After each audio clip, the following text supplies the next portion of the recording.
ఎంతో మందికి చేయూతనిస్తూ సూపర్ సక్సెస్ని సాధిస్తూ మెగా ఫ్యాన్స్ కాలర్ ఎగరేసుకునే విధంగా విజయాల్ని సొంతం చేసుకున్న త్వరలోనే గేమ్ చేంజర్తో రాబోతున్నటువంటి మా గ్లోబల్ స్టార్ రామ్ చరణ్ గారికి సాదర స్వాగతం పలుకుతున్నాము. అండ్ అలాగే 10 సంవత్సరాలు ఇండస్ట్రీలో పూర్తి చేసుకొని ఈ రోజున 18th ఫిల్మ్ని గ్లిమ్స్ మనందరికీ చూపించడానికి ఇక్కడికి పిచ్చేసినటువంటి సాయి దుర్గతేజ్కి కూడా శుభాకాంక్షలు తెలియజెప్తున్నాము.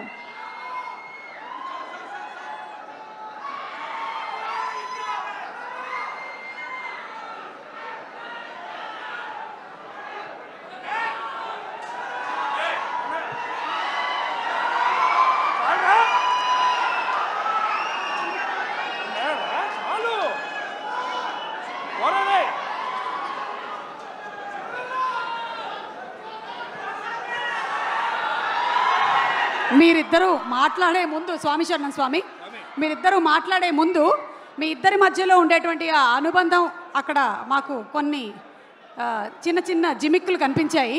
సో ఒక్కసారి కొన్ని ఫొటోస్ వేస్తాము, వాటికి ట్యాగ్ లైన్స్ మీరు పెడితే బాగుంటుంది. అంటే మీ కజిన్స్ రిలేటెడ్ ఫొటోస్ ఒక్కసారి చూద్దామా? Photo please, photo please. అది దీనికి ఒక ట్యాగ్ లైన్ కావాలి. ట్యాగ్ లైన్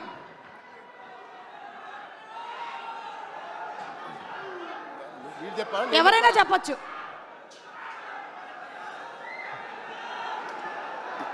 ఈ టోపీ ఎవరికి పెట్టాలో ఆలోచిస్తున్నాడు. సో అది సాయి దుర్గతేజ్ మీరేనా? నేనండి. ఓకే, అప్పుడు మీ వయస్సు 5, 6. ఓకే, అంటే ఆ వయసులో టోపీ ఎవరు పెడితే బాగుంటుందని చెప్పి మాయ అడిగారు. ఓహో, సో మీరు పెట్టేసుకున్నారా? Okay, next picture please. Next picture. కొంపతీసి అది మీరు కాదు కదా? మా అమ్మ షాపింగ్కి వెళ్ళినప్పుడు చూసుకోరా కొడుకుని అని చెప్పంటే మాయ బొమ్మలతో పెట్టేసి నా కాలు మధ్యలో లాక్ చేస్తారు. కాలు పెట్టి లాక్ చేసింది మిమ్మల్నే కదా? ఓకే, అది మా అమ్మగారు చెప్పిన వరకు జాగ్రత్తగా చూసుకోరా అంటే అది చెప్పి అమ్మ జాగ్రత్తగా చూసుకోమంటే మావయ్య అంత జాగ్రత్తగా చూసుకున్నారు. ఆ అనుబంధం అలా పెనవేసుకుంది అప్పటి నుంచి. Okay, next picture.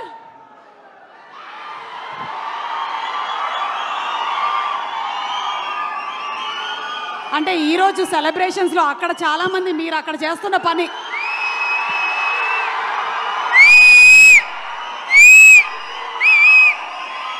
మాటలు లేవు. ఒకటే thank you super. Okay, next picture please. Ram Charan గారు, ఈ పిక్చర్ గురించి మీరేమైనా చెప్పాలనుకుంటున్నారా? ఇందాకటి ఇదైనా పర్వాలేదు. అది క్లియర్గా కనిపించలేదు. నేనేనా ఎవరు తెలియట్లేదు. నేనే. మీరిద్దరే కదా? యా, మేమిద్దరమే. ఓకే, సో మీ ఇద్దరి మధ్యలో ఏమైనా అప్పుడు anything that you remember your childhood memory? ఆడిని బాగా ఏడిపించేవాడిని. మీరు బాగా ఏడిపించేవాళ్ళ? ఎప్పుడైనా మీరు సాయి ధరమ్ తేజ్ని బాగా చదువుకో అని చెప్పారా? నా పేరు నిలబెట్టరా అని చెప్పేవాడిని. నాకన్నా మంచి మార్క్స్ రావాలి రా. అంటే చాలా వరకు చరణ్ చేసే పనులకి నేను కవరింగ్ చేసేవాడిని. లేదు నేనే చేసా అని చెప్పి చాలా వరకు కవరింగ్ చేసేవాడిని. ఓ, అలాగే మీకు ఎప్పుడైనా మీ అమ్మ నాన్న చరణ్ నేను చూసి నేర్చుకో అని చెప్పినవి ఏమైనా ఉన్నాయా? అంటే అలా మాత్రం చేయొద్దని చెప్పి చాలా మంది చెప్పారు. అలా చేయొద్దని చెప్పారా? చేయొద్దని చెప్పారు. ఓకే, అంటే అలా చెయ్యొద్దు, వాడిని చూసి నేర్చుకో అని చెప్పారు. ఓహో, అలా అలా. ఇది సూపర్, అదిరిపోయింది. Okay, next picture please. Wow, ఇంకొకళ్ళు కూడా అక్కడే కిందే కూర్చొని ఉన్నారు. వైష్ణవ్ తేజ్ కాదు, మాకు సాయి దుర్గ తేజ్, రామ్ చరణ్ గారు ఈవెంట్స్లో కనిపించినా ఎక్కడైనా పబ్లిక్ ప్లాట్ఫామ్స్లో చూసినా చాలా డిసిప్లిన్డ్గా ఉంటారు. మీ కజిన్స్తో ఎలా ఉంటారని కొంచెం ఆయన ఇంకొక యాంగిల్ చెప్పొద్దంటున్నారా? చెప్పొద్దంటున్నారు. చాలా పద్ధతిగా చాలా అందరినీ కలుపుకొని ఉంటాడండి. ఏంటేంటి? చాలా పద్ధతిగా చాలా ఆహ్లాదకరంగా చాలా హ్యాపీనెస్తో ఉంటామండి మేము. అవునా? నిజంగా ఒక్కసారి మీరందరూ కలిసినప్పుడు ఇన్సిడెంట్ గుర్తు చేసుకోండి. ఆయన ఏమైనా ఉంటే ఇప్పుడు పబ్లిక్లో చెప్తాడా? ఓకే, అయితే తర్వాత మనం ప్రైవేట్గా కలిసి మాట్లాడుకుందాం. Next picture please.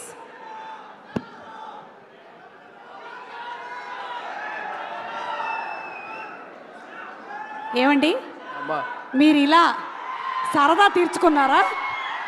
గౌనేసి నగలేసి. అంటే ఏం లేదండి, ప్రతి ఒక్క అబ్బాయిని ఆ అమ్మాయిలాగా తయారు చేయడం మదర్ అలవాటు. మా మదర్ ఎందుకు చేశారని చెప్పి అడిగితే, అరే ప్రతి ఒక్కళ్ళు అమ్మాయి కూడా ఉంటారు, సో అమ్మాయి నేను కూతురు చూసుకున్నాను, నీ కూడా అర్థం చేసుకోవాలి, బయట వాళ్ళ అమ్మాయిలు ఎలా రెస్పెక్ట్ చేయాలో నేర్చుకోవాలి, సో ఇలా చేశాను అని చెప్పింది. సో మా మదర్ చేసింది ఏంటంటే, ఎదురు అమ్మాయిల్ని రెస్పెక్ట్ చేయడం నేర్చుకో అని చెప్పి నాకు ఈ డ్రెస్ వేశారు. అంటే ఇదంతా మీకు అప్పుడే అర్థమైందా? ఇప్పుడు కాదు, తర్వాత చెప్పారు. ఎందుకమ్మా చేశారంటే అప్పుడు చెప్పారు అన్నమాట. ఓకే, ఆ వయసులో కాదు, ఆ వయసులో అసలు క్వశ్చన్ తెలియదు. Okay, so pictures over. Ram Charan గారు, ఒకవేళ మీరు తనని ఇప్పుడు ఆశీర్వదించాలి అంటే ఈ రెండిట్లో ఏం చెప్పి ఆశీర్వదిస్తారు? ఏ, శీఘ్రమేవ కళ్యాణ ప్రాప్తిరస్తు. బి, బోల్డ్ అన్ని పాన్ ఇండియా ఫిల్మ్స్ ప్రాప్తిరస్తు. అది ఎలాగో చేస్తాడు కాబట్టి. ఆల్రెడీ 38 ఇప్పుడు ఎంతో అయినాయి వీడికి. తొందరగా చాలా చెప్పండి. చాలా బండ ప్రేమ వీడిది. చాలా గట్టిగా ప్రేమిస్తాడు ఎవరినైనా. అది అది అది ఎక్కువ శాతం ఇప్పుడు అబ్బాయిలకే అవుతుంది, అమ్మాయిలు కూడా ఉంటే బాగుంటుంది. అంటే పెళ్ళి అనేది దీవించేశారుగా,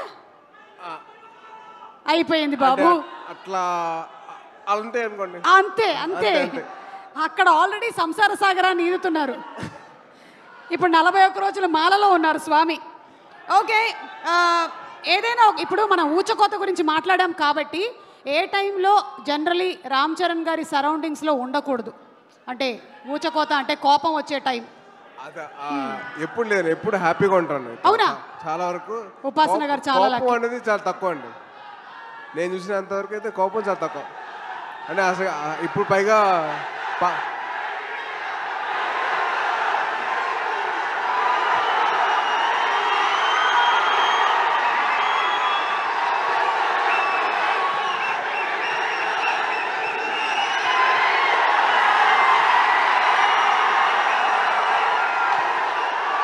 ఓకే, సో రామ్ చరణ్ గారు మాట్లాడే ముందు, రామ్ చరణ్ గారు ఇంకొకసారి వీడియో వేయొచ్చా? Okay, so let's have the glimpse once again please.